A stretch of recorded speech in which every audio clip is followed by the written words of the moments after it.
بسم اللہ الرحمن الرحیم۔ محترم ناظرین السلام علیکم۔ اصحاب کہف کے معنی غار والے کے ہیں۔ یہ چند سچے مومن نوجوان بچوں کا قصہ ہے جس کو قرآن پاک میں سورہ کہف میں بیان کیا گیا ہے۔ آج سے سینکڑوں برس پہلے کسی ملک میں ایک مشرک اور ظالم بادشاہ تھا۔ وہ خود بھی اللہ کو چھوڑ کر بتوں کی پوجا کرتا تھا اور دوسروں کو بھی بتوں کی پوجا کا حکم دیتا تھا۔ جو ایسا نہیں کرتا اس کو سخت سزائیں دیتا۔ ان کی سلطنت میں کچھ نوجوان بچے جن کی تعداد تقریباً 7 تھی، اللہ نے ان کو سیدھا راستہ دکھایا۔ یہ اللہ کو مانتے اور بتوں کو پوجنے کو برا سمجھتے تھے۔ ان کے ماں باپ نے ان کو بہت سمجھایا کہ بادشاہ کو اگر خبر ہو گئی تو قتل کروا دے گا، لیکن ان بچوں کے دل میں اللہ کی محبت گھر کر گئی۔ ماں باپ کی بھی نہ سنی اور اللہ کی تعریف اعلانیہ کرنے لگے۔ آخر ایک دن بادشاہ کو خبر پہنچ گئی۔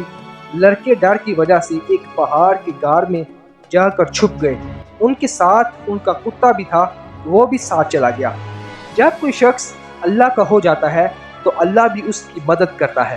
جب یہ غار میں پہنچے تو اللہ تعالیٰ نے ان کو سلا دیا اور کتا غار کے منہ پر بیٹھ گیا، اس کو بھی اللہ تعالیٰ نے سلا دیا۔ اللہ تعالیٰ نے اپنی نشانی اور لوگوں کو اپنی قدرت دکھانے کے لیے 309 سال تک سلائے رکھا۔ اس عرصہ میں پتہ نہیں کتنے بادشاہ ختم ہو گئے، زمانہ بدل گیا، لوگ بدل گئے۔ 309 سال بعد اللہ تعالیٰ نے ان کو تھوڑی دیر کے لیے جگایا۔ ان کو ایسا معلوم ہوا کہ وہ ابھی سوئے تھے۔ انہوں نے دیکھا کہ سب چیزیں اسی طرح موجود ہیں جس طرح وہ سوئے تھے۔ کتا بھی اس غار کے منہ پر بیٹھا تھا۔ ان کو بھوک معلوم ہوئی تو انہوں نے اپنے چند ساتھیوں کو سکے دیے کہ چھپ چھپا کر کسی طرح بازار جا کر کچھ کھانے کے لیے لے آئیں۔ جب یہ ساتھی بازار گئے تو وہاں کی ہر چیز بدلی ہوئی نظر آئی۔ دکان پر پہنچے، کھانا خریدا۔ جب وہ سکہ دیا تو لوگوں کو بہت تعجب ہوا کہ یہ سکہ فلاں بادشاہ کے وقت کا ہے جس کو مرے ہوئے کئی 100 برس ہو گئے۔ لوگوں کو شک گزرا کہ کہیں کوئی خزانہ تو ان کے ہاتھ نہیں لگا، اور آہستہ آہستہ یہ بات اس وقت کے بادشاہ کو پہنچ گئی۔ یہ بادشاہ بہت ایماندار تھا اور اللہ کو اور روز قیامت کو مانتا تھا۔ اس نے ان لڑکوں کو اپنے دربار میں بلایا اور سارا قصہ سنا۔ بادشاہ کو اور حاضرین کو بہت تعجب ہوا۔ بادشاہ درباریوں کے اس غار تک آئے۔ انہوں نے ان لڑکوں کو سوتا ہوا دیکھا۔ ان کی آنکھیں کھلی ہوئی تھیں مگر جسم سو رہے تھے۔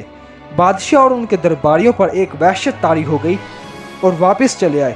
یہ لڑکے جو کھانا لینے آئے تھے غار میں داخل ہوتے ہی اپنے ساتھیوں کے ساتھ مل کر سو گئے۔ بادشاہ اور ان کے درباریوں کو اور یقین ہو گیا کہ اللہ تعالیٰ بڑی طاقت اور قدرت والا ہے، مرنے کے بعد اور اسی طرح زندہ کرے گا جس طرح ان غار والوں کو کیا ہے۔ یہ لوگ اسی غار میں قیامت تک سوتے رہیں گے۔ اللہ تعالیٰ نے اس واقعے سے ہم کو بتایا کہ وہ اپنے ماننے والوں کی حفاظت کرتا ہے، ظالموں سے نجات کی ایسی صورتیں پیدا کر دیتا ہے جو کسی انسان کے وہم و گمان میں نہیں آ سکتی۔ ہم کو یہ سبق ملتا ہے کہ جس شخص میں اللہ تعالیٰ کی محبت پیدا ہو جاتی ہے وہ کسی بڑے سے بڑے بادشاہ سے بھی نہیں ڈرتا۔ تو آئیے ہم سب بھی اللہ سے محبت کریں اور یقین پیدا کریں کہ ہر کام اسی سے ہوتا ہے، اور جو کچھ ہوتا ہے اور جو کچھ ہم دنیا میں اچھا یا برا کام کریں گے قیامت کے روز ہم کو اس کا بدلہ ملے گا۔